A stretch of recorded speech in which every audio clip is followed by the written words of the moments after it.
로마서 12장부터는 우리 그리스도인의 윤리에 대한 권면입니다. 구원받은 그리스도인은 이제 하나님 앞에서 어떻게 살아가야 하는가. 1절에서는 내 몸을 하나님이 기뻐하시는 거룩한 산 제물로 드려야 한다 그랬고요. 하나님이 기뻐하시는 거룩한 산 제물로 우리의 몸을 드리기 위해서는 어떻게 해야 되는가? 2절에 이 세대를 본받지 말고 마음을 새롭게 함으로 변화를 받아 하나님의 뜻을 분별하면서 살아야 된다. 그렇게 말씀했습니다. 자, 그렇다면 하나님의 선하시고 기뻐하시고 온전하신 뜻이 무엇인지를 분별하면서 살기 위해서는 그럼 또 어떻게 해야 되는가? 무엇이 필요한가? 사도 바울은 말씀합니다. 참된 나 자신을 발견해야 된다. 참된 나 자신을 발견해야 된다. 여러분, 우리의 삶에 가장 중요한 질문이 세 가지가 있습니다. 인생의 근본적인 질문입니다. 하나는 나는 누구인가 하는 것입니다. 이것은 아이덴티티, 이덴티닷, 정체성에 대한 것이고, 두 번째는 나는 어디에 속해 있는가 하는 것입니다. 이것은 소속에 관한 겁니다. 사람은 어디엔가 소속이 돼 있어야 안정감을 느낍니다. 소속이 굉장히 중요한 거죠. 소속감이라는 게. 그러니까 나는 어디에 속해 있는가 하는 것이 두 번째 질문이고, 세 번째는 나는 그럼 무엇을 해야 하는가? 무엇을 하면서 살아야 되는가? 이 질문은 우리의 존재의 의미와 존재의 목적에 관한 질문인 것입니다. 이 세 가지 질문에 대해서 어떻게 대답하느냐, 여기에 따라서 우리의 삶이 결정이 되는 것이죠. 이 시간에 이 세 질문에 대해서 성경이, 하나님께서, 본문이 뭐라고 우리에게 대답해 주시는지 그것을 살펴보기를 원합니다. 첫 번째 질문입니다. 나는 누구인가? 나는 나 자신을 어떻게 보고 어떻게 생각해야 하는가? 여기에 대한 해답이 3절 말씀입니다. 3절 말씀을 같이 읽겠습니다. 시작. 내게 주신 은혜로 말미암아 너희 각 사람에게 말하노니 마땅히 생각할 그 이상의 생각을 품지 말고 오직 하나님께서 각 사람에게 나눠주신 믿음의 분량대로 지혜롭게 생각하라. 여러분, 우리가 예수를 믿고 하나님의 자녀가 되면 변화되는 것이 많이 있는데 그 중에 하나가 뭐냐면 주제 파악을 할 줄 알게 된다 하는 것입니다. 사람은 자기가 자기 자신을 제일 잘 아는 것 같아도 정작 자신이 자기 자신을 제일 모를 때가 참 많습니다. 그래서 철학자 소크라테스도 말하기를 네 자신을 알라 그랬잖아요. 그런데요, 우리가 우리 자신, 나 자신을 보는 데는 두 가지 관점이라는 게 있습니다. dos perspectivas, 두 가지 관점이 있습니다. 하나는 뭐냐면 내 입장에서 나를 보는 것입니다. 근데 여기에는 두 가지 위험이 따릅니다. 그 두 가지 위험 중에 하나가 뭐냐면 내 입장에서 나 자신을 보게 될 때는 자칫 잘못하면 나 자신의 그 모습보다 훨씬 더 낮게 나를 평가할 수 있다는 것입니다. 다른 사람과 비교하면서 저 사람은 저렇게 잘나고 똑똑한데 나는 왜 이렇게 못났냐, 저 사람은 저렇게 많은 것을 가지고 있는데 나는 왜 이렇게 가진 게 없냐, 이렇게 비교하면서 자기 자신을 형편없다고 생각하게 되는 것입니다. 상대적으로 위축이 되고 주눅이 들게 되는 거죠. 그러면 어떻게 됩니까? 자기 자신도 모르는 사이에 꼼플레jo de inferioridad, 열등감에 사로잡히게 되고 그 열등감 때문에 의욕을 잃어버리게 되고 좌절감에 빠지게 되고 자기 자신이 싫어지고 자기 자신을 미워하게 되고 한 걸음 더 나아가면 자기 자신을 학대하게 되고, 그러면 어떻게 됩니까? 그러고도 인생을 살아야 되나? 삶의 의미를 잃어버리면 자살까지도 하게 되는 것이죠. 굉장히 위험한 겁니다. 그죠? 나 자신을 너무 낮게 보는 것이죠. 또 한 가지 위험은 뭐겠습니까? 반대로 나 자신을 너무 높게 평가하는 겁니다. 굉장히 자기가 잘난 줄 아는 겁니다. 그러면 우월감에 빠지게 되고, 우월감에 사로잡히게 되면 어떻게 됩니까? 다른 사람들은 다 형편없이 보이고 다른 사람들은 다 나보다 못나 보이고, 그러면 다른 사람을 무시하게 됩니다. 멸시하게 됩니다.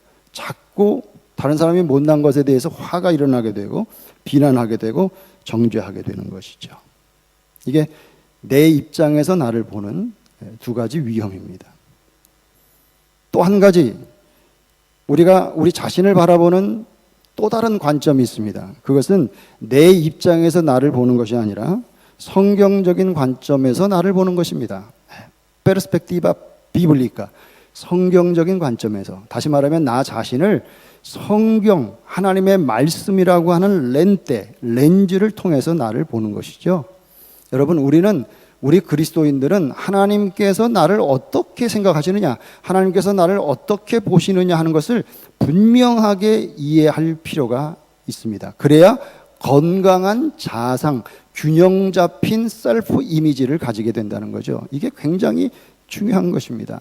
쉬운 예로 우리의 외모만 보더라도 그렇습니다. 우리 외모, 우리가 변화시킬 수 있습니까? 물론 요즘 성형수술이 워낙 발달돼가지고, 성형수술을 받고 나면 저 사람이 이전 사람하고 분간이 안 될 정도로 그렇게 막 확확 바뀌긴 합니다만은, 그러나 키가 작은 사람이 키가 클 수는 없습니다.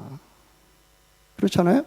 변화시킬 수 없는 거는 그냥 받아들여야 되는 거예요. 하나님이 나를 요렇게 만드신 겁니다. 하나님이 나를 요렇게 지으신 겁니다. 그리고 나를 지으시고 보기에 좋다, 하나님이 그렇게 하신 거예요.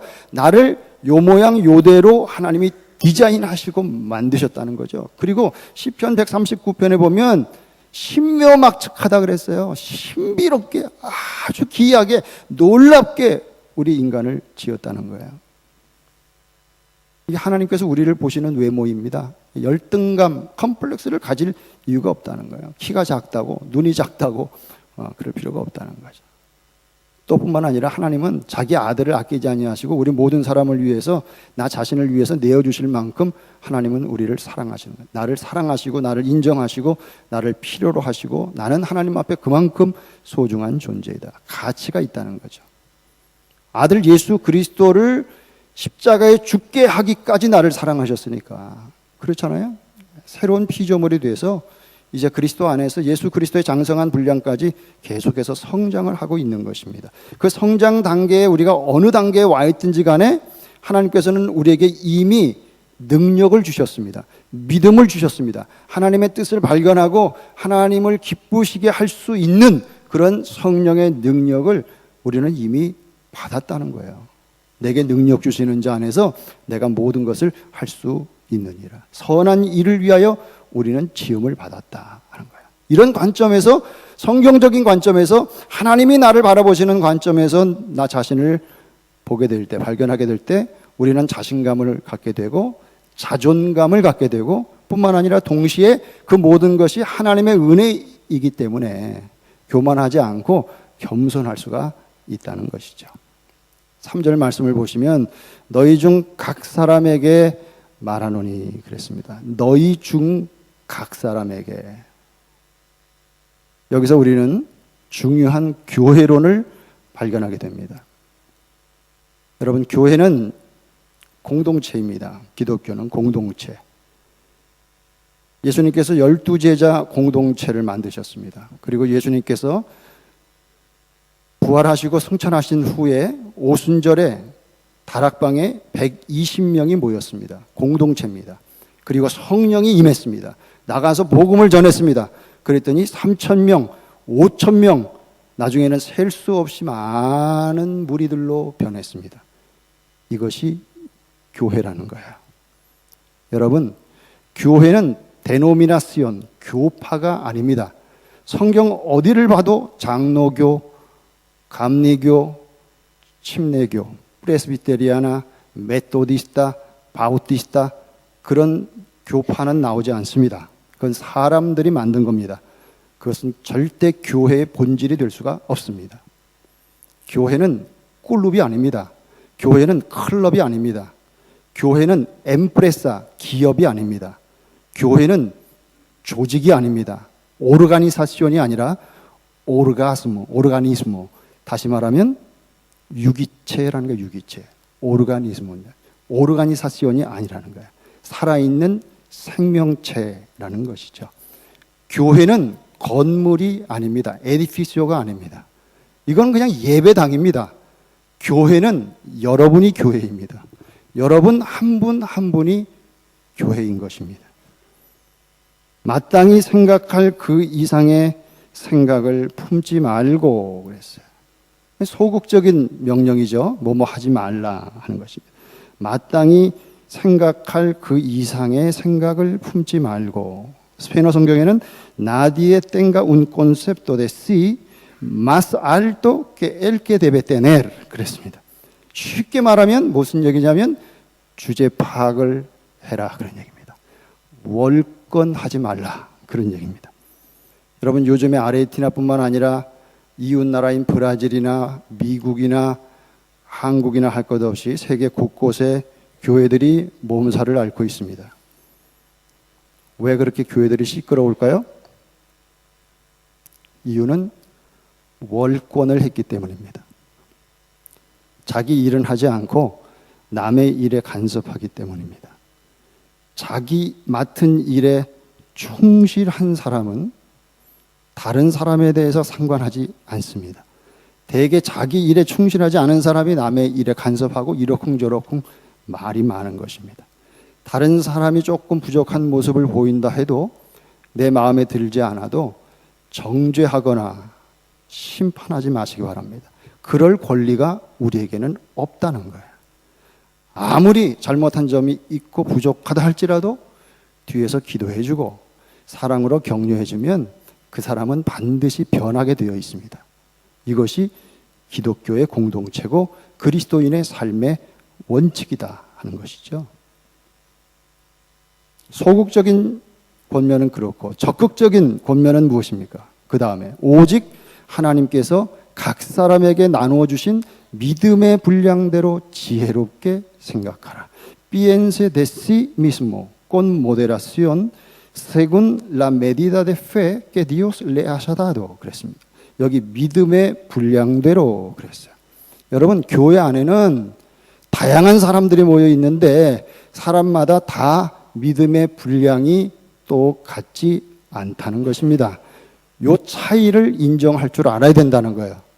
요 차이를 인정하지 못하면 자꾸 서로 비판하게 된다는 것이죠. 믿음의 분량이 같지 않으니까 서로 욕할 것 없다는 것입니다. 비판하고 서로 정죄하면 어떻게 됩니까?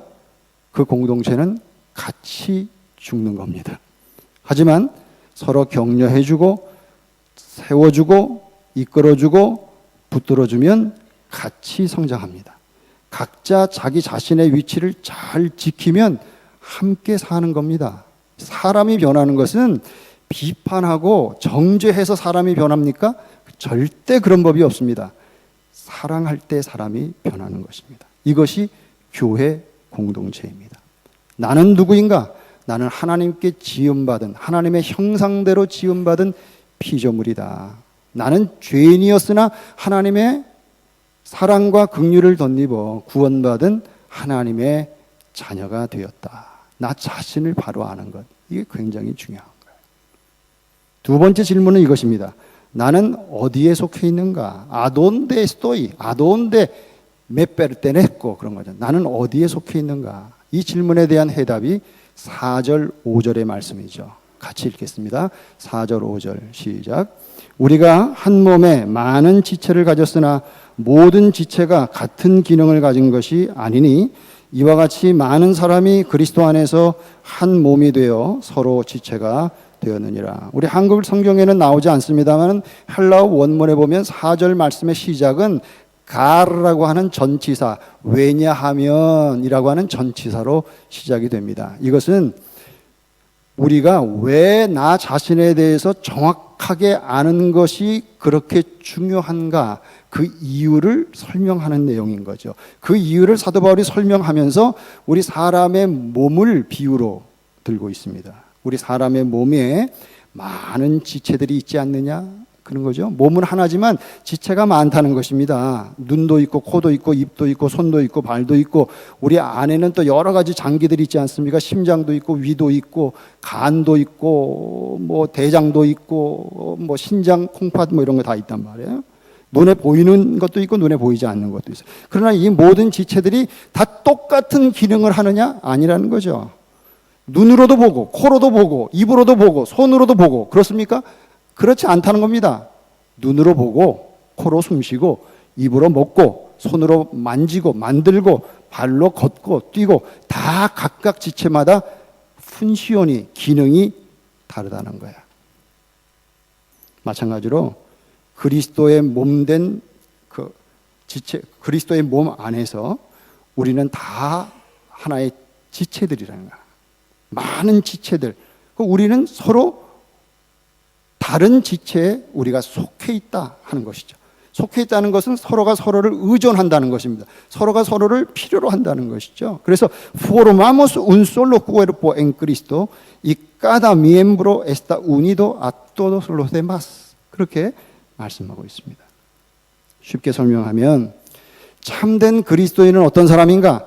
참된 그리스도인은 한 몸인 그리스도 안에서 내가 그 안에 미엠브로 한 파르테, 한 지체라고 하는 사실을 분명히 아는 사람, 그 사람이 참된 그리스도인이다.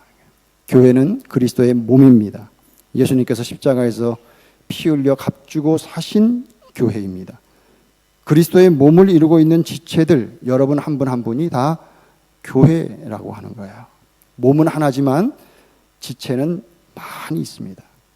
그러므로 교회는 지체의 다양성을 인정해야 됩니다. 지체가 많다고 하는 사실을 인정해야 된다는 거예요. 교회에서 제일 좋지 못한 것 중에 하나가 뭐냐면 획일화입니다. 오직 하나, 요것이에요. 찬송을 불러도 꼭 찬송가만 불러야 돼. 복음성가나 CCM은 안 돼. 기도를 드려도 기도할 때는 반드시 조용히 침묵으로 기도해야 돼. 부르짖는 기도는 그거는 유별난 거예요. 그거는 안 돼. 봉사를 해도 딱 요렇게만 해야 돼. 그건 고집불통이죠. 우리가 가지고 있는 잘못된 생각과 태도 가운데 하나가 뭐냐면 나하고 다르면 비판하는 겁니다. 내 마음에 안 들면 정죄하는 겁니다.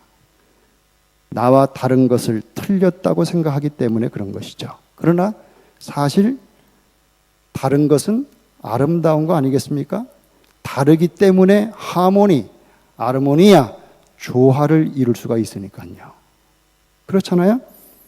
여러분 오늘 찬양대에서 귀한 찬양을 불렀습니다만은 여러분 합창도 그렇잖아요. 그냥 처음부터 끝까지 우니손으로 그냥 한 목소리로 한 음만 그대로 내보십시오.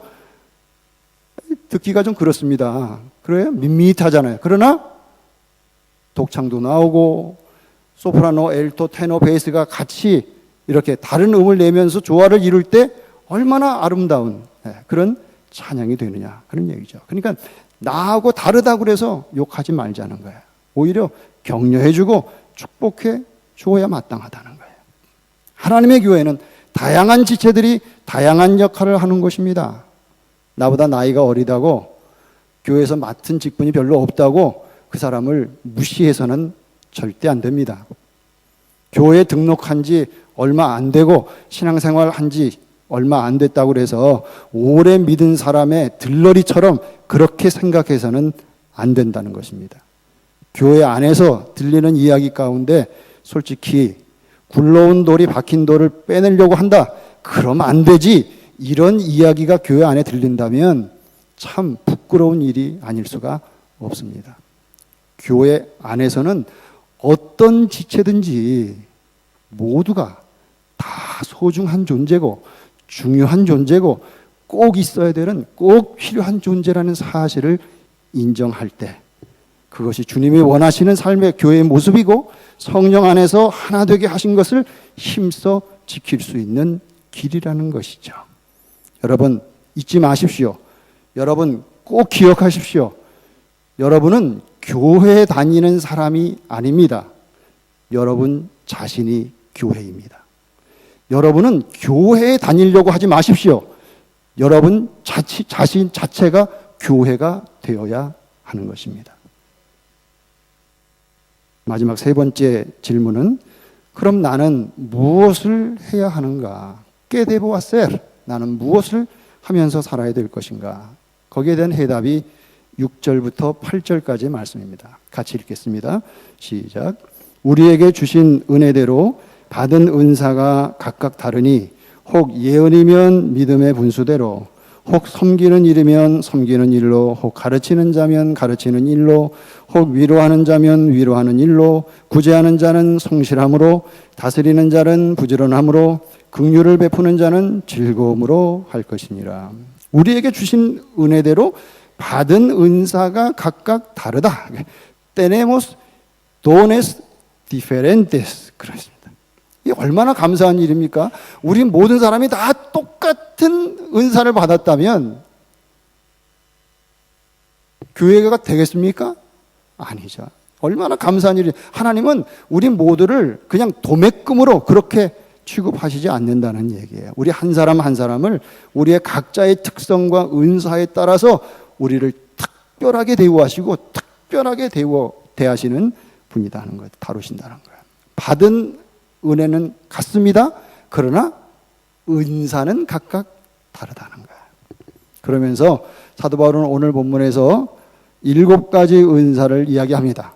영적인 은사가 기독교 안에 7가지 요 은사만 있다 그런 얘기가 아니라 그리스도의 몸을 위해서 봉사하는 데 있어서 특별히 필요한 7가지 은사를 오늘 본문에서 예를 지금 사도 바울이 들고 있는 겁니다.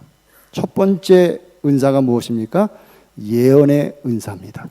El don de profetizar. 이 예언의 은사, 그러니까 여러분들 갑자기 예언이면 앞에 있는 어떤 일들을 알아맞추는 게 아니냐, 점쟁이처럼. 여기서 이 예언은 그런 예언이 아닙니다. 무슨 사업을 해야 잘 될 거다.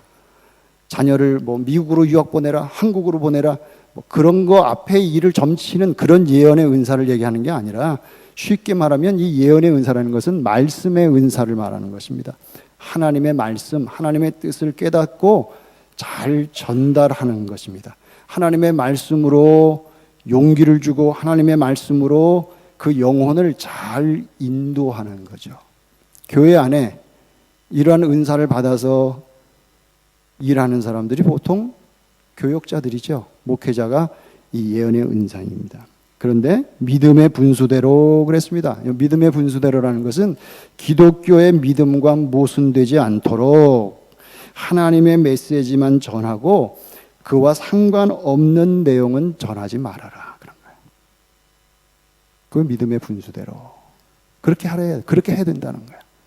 본문은 읽어놓고 엉뚱한 얘기 이렇게 하지 말라는 거예요. 하나님의 말씀만 잘 전하라. 그 다음 두 번째 은사는 뭡니까? 섬김의 은사다 그랬습니다. El don de servir. 우리 가운데 보면 유난히 이렇게 섬기고 봉사하면서 즐거워하는 그런 사람들이 있습니다. 그런 사람들은 이 섬기는 은사를 받은 사람들이죠. 얼마나 귀한 분들입니까? 그런데 이 섬김의 은사를 받았다고 하는 분들이 조심해야 될 게 있습니다. 그게 뭐냐면 이런 분들은 봉사한다고 하면서 섬긴다고 하면서 다른 사람들과 부딪히지 않도록 해야 된다는 거예요. 일을 좋아해서 막 섬기는데 그것을 자기 혼자 하려고 독점하려고 해서는 안 된다는 거죠. 혼자서 고집 부려서는 안 된다는 거예요. 그래서 메시지 성경에는 이렇게 되어 있습니다. 돕는 일이라면 도와주기만 하지 월권하지 마십시오. 이렇게 되어 있어요. 봉사는 봉사로 끝나야지. 봉사 좀 해놓고 다른 사람이 알아주기를 원하고 칭찬을 바라고 심지어는 거기에 대한 뭔가를 보수를 되돌려 받기를 원해서는 안 된다는 것입니다. 때로 교회에서 가만 보면 봉사, 섬기는 동기가 순수하지 못한 경우가 있어요. 직분을 받기 위한 목적을 가지고 어느 기간 동안 열심히 봉사하고 섬기는 그런 모습도 가끔씩 보입니다. 그래서 직분을 받기 전에, 선거하기 전에는 막 열심히 여기저기 뛰어다니면서 섬기고 자기 돈도 다 써가면서, 그런데 딱 직분을 받고 나면 언제 그랬냐는 듯이 입을 싹 닦아버립니다. 모습이 싹 달라지는 겁니다. 베드로는 하나님께서 공급해 주시는 힘으로 해라 그랬습니다. 그냥 열심만 가지고 하는 게 아니라 봉사하는 사람은 먼저 기도부터 하라는 거예요. 기도부터. 기도하고 섬겨야지 기도 없이 섬겼다가는 잘못되기가 쉽다 그런 얘기죠. 세 번째는 가르침의 은사입니다. 지식을 정리하고 분석해서 잘 가르치는 은사. 우리 교회 학교 교사 선생님들 참 이 가르침의 은사가 있어야죠. 가르침의 은사를 가지고 자녀들을 잘 가르치는 겁니다. 네 번째는 위로하는 은사입니다. 엘 돈데 아니마르, 용기를 북돋아주는 은사입니다. 상담의 은사라고 할 수 있고 신방의 은사라고도 할 수 있습니다. 남의 이야기를 끝까지 잘 들어주고 공감해주고 적절하게 그분이 힘과 용기를 얻도록 이렇게 조언을 해주는 건데, 그런데 여기서도 마찬가지예요. 간혹 권면을 한다 그러고서는 신방을 가서는 이야기하다가 권면을 하다가 싸워요. 그 사람하고. 위로를 해주러 갔다가 오히려 그 사람 마음에 상처를 입히고 눈에서 눈물을 쏙 빼게 하고 그런 사람이 있어요. 이건 아니라는 거죠. 위로는 어디까지나 상대방에게 용기를 주고 격려가 되어야 되는데, 권면한다 합시고 가서 내가 높은 자세로 책망을 해버린단 말이에요. 책망을. 예. 그게 위로가 되겠습니까? 그러지 말라는 거예요. 메시지 성경에는 이렇게 돼 있어요. 격려하고 안내하는 일이라면 의시되지 않도록 조심하십시오. 그렇게 번역을 해놓고 있습니다. 다섯 번째는 구제 은사입니다. El don de socorrer a los necesitados. 칼빈, 종교개혁자 칼빈은 이 구제 은사에 대해서 이 교회의 재정을 분배하는 일을 맡고 있는 집사들에 대한 언급을 했는데, 물론 교회적으로도 이제 구제하는 것도 마찬가지입니다만은 이것은 개인적으로 구제하는 것도 여기에 포함이 된다고 볼 수 있겠습니다. 구제할 때는 어떻게 되느냐? 성실함으로. 성실함으로가 이 나라 성경에는 꽁 헤네로시다 그랬습니다. 그러니까 인색하지 않게 관대하게, 그런 얘기죠. 구제할 때는 관대하게 그렇게 하라는 거예요. 여섯 번째는 다스림의 은사입니다. El don de dirigir. 이거는 리더십, 지도력, 행정의 은사입니다. 여러분 가정에서든지 어느 기관에서든지 교회에서든지 사람들을 잘 지휘하는 리더 역할을 잘하는 사람들이 있지 않습니까? 그게 이 다스림의 은사를 받은 사람들인데, 이 다스림의 은사를 받은 사람들이 조심해야 될 건 뭐냐? 그것은 자기가 다스린다고 그래서, 윗사람이라고 그래서, 힘이 있다고 그래서 자기 마음대로 휘둘리려고 해서는 안 된다는 거예요. 그래서 메시지 성경에는 이렇게 번역을 했습니다. 책임자 위치에 있다면 멋대로 권력을 휘두르지 마십시오. 그리고 뭐라고 그랬어요? 오히려 부지런함으로. 부지런함이라는 게 뭐겠어요? 본인이 더 솔선수범, 모범을 보여야 된다, 그런 얘기죠. 마지막 일곱 번째 은사는 긍휼의 은사입니다. El don de mostrar compasión. 어려운 사람들을 불쌍히 여겨서 돌보고 도움을 주는 것이죠. 이런 걸 또 열심히 잘하는 사람들이 있어요. 이방인, 고아, 과부, 장애인, 병든 사람, 가난한 사람, 어려움에 처한 사람들을 손발 벗고 나가서 열심히 도와주는, 섬기는 거예요. 근데 이런 사람들은 어떻게 해야 된다는 거예요? 즐거움으로. 마지못해서 억지로 하지 말라는 거예요. 화를 내거나 우울해지는 것을 조심하십시오. 늘 얼굴에 미소를 띠고 일하십시오. 생색을 내려고 하지 말고 자원하는 마음으로, 꽁 알레그리아, 기쁜 마음으로 하라.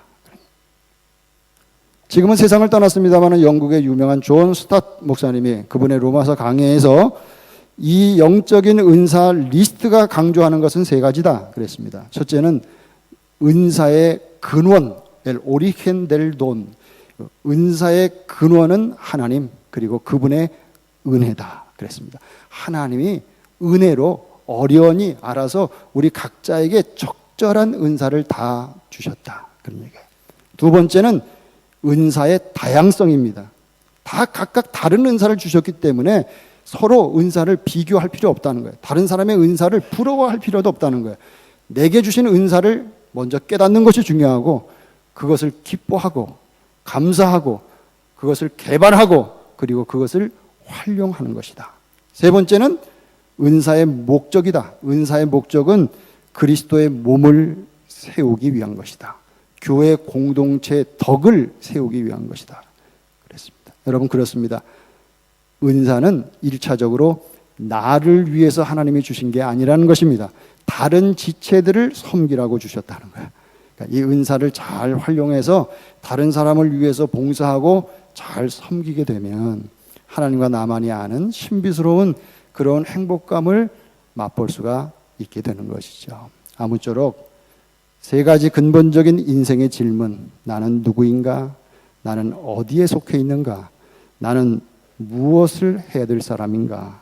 그것을 오늘 말씀을 통해서 분명히 깨달아서 하나님의 자녀로서 그분의 선하시고 기뻐하시고 온전하신 뜻이 무엇인지를 분명히 깨달으며 이 세상을 살다가 주님 앞에 섰을 때 착하고 충성된 종아, 주님으로부터 칭찬받는 저와 여러분 우리 모두가 될 수 있기를 주님의 이름으로 축원합니다.